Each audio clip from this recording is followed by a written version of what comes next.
up, y'all? I want to welcome y'all back to another Visionary Visions video. Look, this is big news. We got a lot to get into right here. We got some official pictures from season 4. It's about to get spicy, y'all. Make sure you guys like, comment, share, subscribe. Let's go.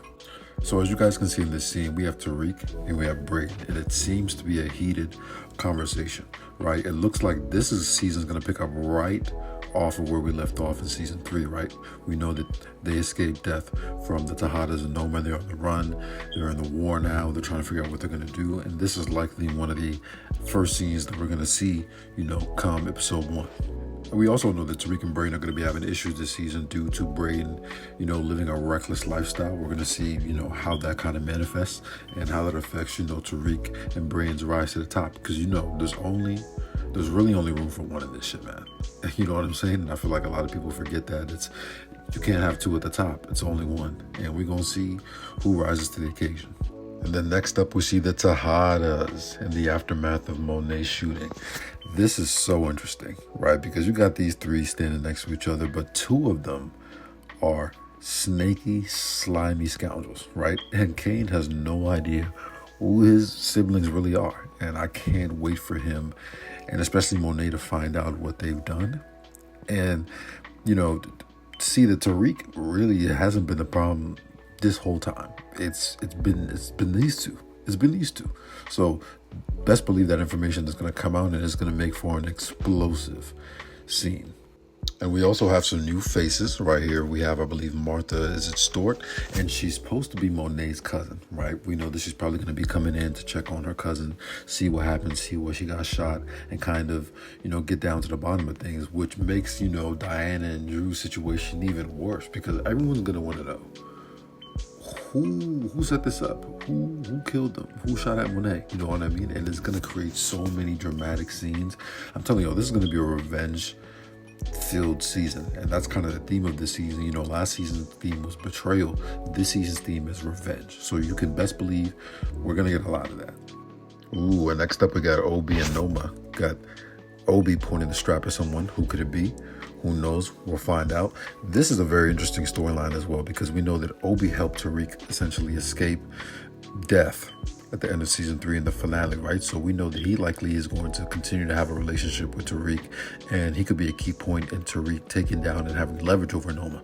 But he needs to be very careful, because if Noma finds out what he's doing, he dead, right? You know how this shit goes in power. Characters who get exposed, they die very quickly. So we gotta keep an eye out for that as well. So then we have another scene with Tariq, Davis, and Brayden, right? We know that they're still going to be working together. Davis probably going to be advising Tariq and Brayden on, how to go about moving and handling this war, right? But they need to move very carefully, right? Because we know Davis is going to be desperate this season. He's not going to be able to be on his lawyer shit. He's going to be tapping into his street tactics, per se. We know that Davis is already really shady anyways, but we're really going to see that in a deeper fashion, right? So they're going to need to watch out for him, because we know that he's just going where the money's at, right? And he's been playing both sides for a couple seasons, working for Monet, working for Tariq, so they need to keep an eye out for him. And then we got Davis pointing the strap at somebody. This season about to be crazy. Like I just said earlier, right? He's not going to be able to be a lawyer anymore, right?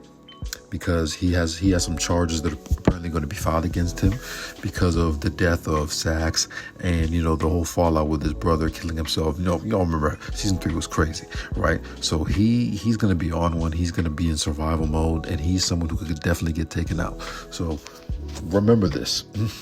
All right, so here we have another scene with Noma and her daughter, Anya Covington, and we have Cane and we have Effie.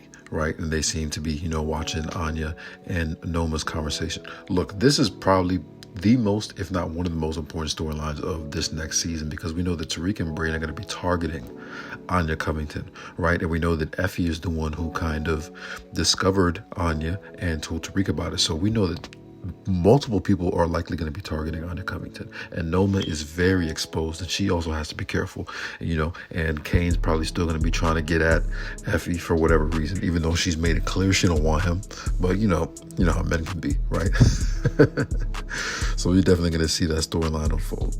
And then here we have another look. Apparently these is supposed to be some sort of Stansfield music group, kind of like how they had one with Jukebox and Raising Kanan last season, right? We have Brushandria on the left side. In the middle, we have a new character whose name is supposed to be Elle. I believe she's supposed to be a love interest with Braden. And then we have another character on the side who's Stokey, played by Young Blue. Yo, I know y'all recognize him. So it should be interesting.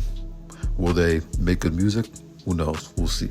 And then we have our first look at Michael Ealy's character, Detective Don Carter. We know that he's going to be playing a huge role in this season as being kind of one of the new feds in the lead task force or whatever that's, probably going against Tariq and Monet. And we know that he's really going to be going in hard on them, right? He's really going to be trying to get them.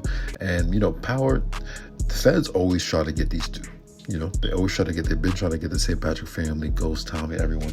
The feds really never win in the long run, but it'll be interesting to see if that outcome is different this time. Last but not least, we have a look of Tariq and Braden at Stansfield. Again, question mark. This is something that I've actually been seeing a lot of people talking about and complaining about on social media, and I can understand the sentiment of, why are they at Stansfield? They're in a war. And it begs the question of, well, maybe did the war die down? Did they kind of settle things with Noma and the Tejadas? That's a possibility, because I doubt that they're going to be at war the entire season with the Tejadas, right? Eventually that beef is gonna have to stop. So that's probably why they're gonna be back at Stansfield. As far as the trust fund and stuff, that's the question mark if Tariq's gonna get that back with Truth. So, we'll see. And make sure you guys tap in with me on the next one. I'm gonna make sure I do these updates as quickly and precisely as I can, get them for you quick. And peace.